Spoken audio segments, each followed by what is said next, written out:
I number வந்துருச்சு போல. ஆமாம் வந்துருச்சு, ஜாலி. மெசேஜ் பண்ணிட வேண்டியதான்.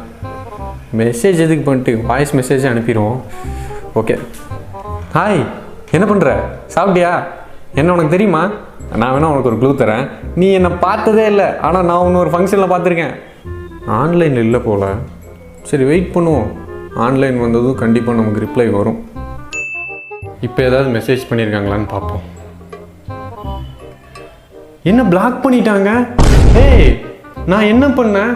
நீங்கள் என்னை பார்த்துட்டே தானே இருந்தீங்க. நான் ஏதாவது அவங்கக்கிட்ட தப்பாக பிஹேவ் பண்ணேன்னா, ஏதாவது தப்பாக பேசினேன்னா, ஏன் இப்படி பண்ணுறாங்க? எனக்கு ஒன்றுமே தெரில. எனக்கு ஒரே ஒரு ஹெல்ப் பண்ண முடியுமா? எப்படி தெரியாத ஒருத்தர்கிட்ட ஃபஸ்ட் டைம் டெக்ஸ்ட் பண்ணுறதுன்னு யாராவது எனக்கு சொல்லித்தர முடியுமா ப்ளீஸ்? ஸோ முன்பு ஒரு காலத்தில் ஒரு ரிலேஷன்ஷிப்பை மெயின்டைன் பண்ணுறதுக்கு லெட்டர் போட்டு மெயின்டைன் பண்ணாங்க.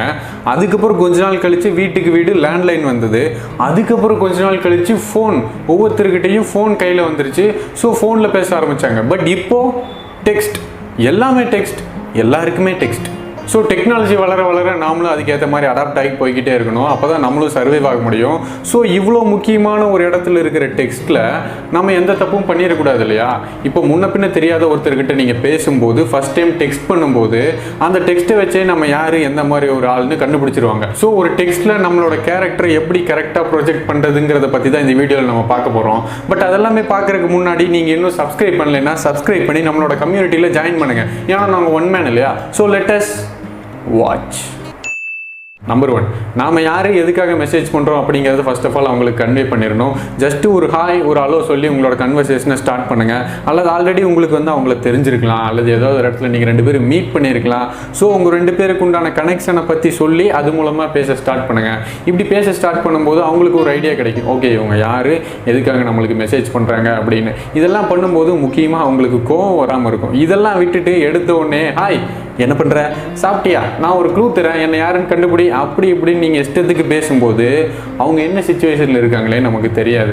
இதெல்லாம் தெரியாமல் நம்ம பையன் இஷ்டத்துக்கு பேசிக்கிட்டே இருப்பான். அப்படி பேசும்போது பிளாக் பண்ணாமல் என்ன பண்ணுவாங்க? So guys, first of all நீங்கள் பண்ண வேண்டியது உங்களை பற்றின ஒரு இன்ட்ரோவை ஷார்ட் அண்ட் ஸ்வீட்டாக சொல்லிடுங்க.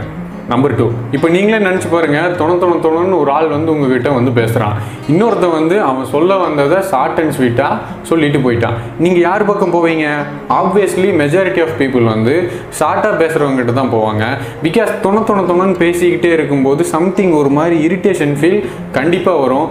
எப்பாவது ஒரு டைம்னா ஓகே, பட் எப்போவுமே அதே மாதிரியே பேசிக்கிட்டே இருக்கும்போது, அல்லது நம்ம ஒரு மூட் ஆஃப் டைமில் இருக்கும்போது அந்த மாதிரி தொணன்னு ஒரு மாதிரி டெக்ஸ்ட் வந்துக்கிட்டே இருக்கும்போது ஒன்று நம்ம ஆஃப்லைன் போவோம், இல்லைன்னா அதை அவாய்ட் பண்ணிடுவோம்.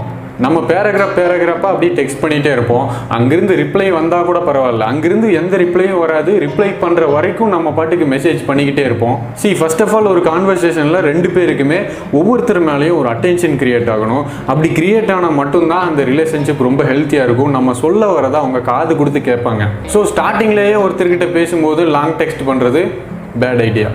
நம்பர் 3, ஹே, என்னை பற்றி கேளு, நான் ரொம்ப நல்லவன், காலேஜில் நான் தான் டாப்பு, மற்றவங்கெல்லாம் டூப்பு, எங்கிட்ட இருக்கு புல்லட் பைக்கு, ஆனால் நான் செம்மையாக கோவப்படுவேன், அப்படி இப்படின்னு நம்மளோட பெருமையை பற்றி பாடிக்கிட்டே இருக்கிறது. நம்மளோட பெருமையை பற்றி பாடிக்கிட்டே இருக்கும்போது கூடிய சீக்கிரம் பிளாக் தான்.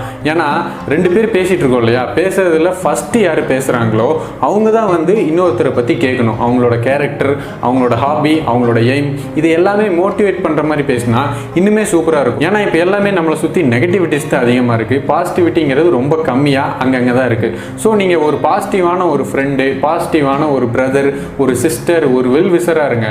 எப்பவுமே பாசிட்டிவிட்டிக்கு தான் ரொம்ப பவர் அதிகம். ஸோ பாசிட்டிவான ஒரு ரிலேஷன்ஷிப்புக்கும் பவர் அதிகம். நம்பர் 4, இந்த பாயிண்ட் உண்மையாகவே உங்ககிட்ட இருந்துச்சுன்னா, உங்களுக்கு கண்டிப்பாக தேவைப்பட்டுச்சுன்னா மட்டும் கேளுங்க. ஒரு ரெக்கமெண்டேஷன் கேட்குறது. ஃபார் எக்ஸாம்பிள், ஹே நண்பா, நான் வந்து இந்த ஃபோன் வாங்குறேன், நீ இந்த ஃபோன் தானே வச்சுருக்க, இந்த ஃபோன் வாங்கலாமா வேண்டாமான்னு எனக்கு ரெக்கமெண்ட் பண்ணுறியா ப்ளீஸ்? கடைசியாக நீ ஏதாவது ஒரு நல்ல புக் படிச்சியா? அப்படி புக் ஏதாவது படிச்சிருந்தீங்கன்னா எனக்கு ரெக்கமெண்ட் பண்ணுறியா ப்ளீஸ்? ஹேய், உங்கள் ஏரியாவில் தான் இந்த ரெஸ்டாரண்ட் இருக்குது, எங்கள் வீட்டில் ஒரு பார்ட்டி ஆர்கனைஸ் பண்ணலான்னு இருக்கோம், அதுக்கு இந்த ரெஸ்டாரண்ட்டில் வைக்கலாமா வேண்டாமா, நல்லா இருக்குமா நல்லா இல்லையா, ஏதாவது ரெக்கமெண்ட் பண்ணுறியா ப்ளீஸ்? ஸோ இந்த மாதிரி ரெக்கமெண்டேஷன் உங்களுக்கு உண்மையாகவே இருந்தால் தாராளமாக கேட்கலாம். நம்பர் 5, இந்த ஆதி படத்தில் நம்ம தளபதி வந்து மலையில் நினைச்சுக்கிட்டு ஐஸ்கிரீம் சாப்பிடுவார். அதே மாதிரி நம்ம த்ரிஷாவும் வந்து மலையில் நினைச்சுக்கிட்டு ஐஸ்கிரீம் சாப்பிடுவாங்க. அடுத்த சீனில் அவங்க மீட் பண்ணும்போது, ஹே இந்த மாதிரி நீ அன்னைக்கு மலையில் நினைச்சிட்டு ஐஸ்கிரீம் சாப்பிட்டே இல்லை, அது செம்மையாக இருந்துச்சு, எனக்கும் பிடிக்கும் அப்படின்னு சொல்லி அது 2 பேருமே டிஸ்கஸ் பண்ணுவாங்க. ஸோ இந்த மாதிரி 2 பீப்புளுக்கு காமனாக இருக்கிற ஹேபிட்ஸ், ஹாபீஸ், சீரீஸ் எதுவாக இருந்தாலும் சரி, அதை பற்றி டிஸ்கஸ் பண்ணும்போது அந்த கான்வர்சேஷன் ரொம்பவே இன்ட்ரெஸ்டிங்காக இருக்கும். அண்ட் டெக்ஸ்ட் பண்ணும்போது முடிஞ்ச வரைக்கும் மற்றவங்கள கோவப்படுத்துகிற மாதிரி எந்த டெக்ஸ்ட்டுமே பண்ணாதீங்க. மெசேஜ் பார்த்துட்டே ரிப்ளை பண்ணாமல் இருக்கிறது, அப்படின்னு மட்டும் மெசேஜ் பண்ணி இரிட்டேட் பண்ணுறது, இதெல்லாம் முடிஞ்ச வரைக்கும் அவாய்ட் பண்ணிடுங்க. பிகாஸ் இப்போ எல்லாமே நேரில் சண்டை போடுறத விட டெக்ஸ்ட்டில் சண்டை போடுறது தான் ரொம்ப பெருசாக சீரியஸாக எடுத்துக்கிறாங்க. ஹே ஒன் மேன், அவ்வளோதானா? இந்த 5 பாயிண்ட்டும் நான் கரெக்டாக ஃபாலோ பண்ணி ஒருத்தர்கிட்ட நான் டெக்ஸ்ட் பண்ணும்போது அவங்களோட ரிலேஷன்ஷிப் என்னால் மெயின்டைன் பண்ண முடியுமா அப்படின்னு நீங்கள் கேட்டிங்கன்னா கிடையாது. இன்னும் நிறையா இருக்குது. பட் அதெல்லாமே பார்ட் 2ல். ஸோ கைஸ், இந்த வீடியோ உங்களுக்கு யூஸ்ஃபுல்லாக இருந்ததுன்னா மறக்காமல் லைக் பண்ணிடுங்க. அண்ட் நீங்கள் யாருக்கு டெக்ஸ்ட் பண்ணணும்னு நினைக்கிறீங்களோ அவங்களுக்கு இந்த வீடியோவுக்கும் மறக்காமல் ஷேர் பண்ணுங்கள். அண்ட் உங்களோட கமெண்ட் என்னங்கிறது மறக்காமல் கமெண்ட்டில் மென்ஷன் பண்ணுங்கள். அண்ட் ஒன் மேனை நீங்கள் அடிக்கடி பார்க்கணும்னு நினச்சிங்கன்னா மறக்காமல் சப்ஸ்கிரைப் பண்ணிடுங்க. ஏன்னா நீங்கள் இல்லாமல் நான் இல்லை.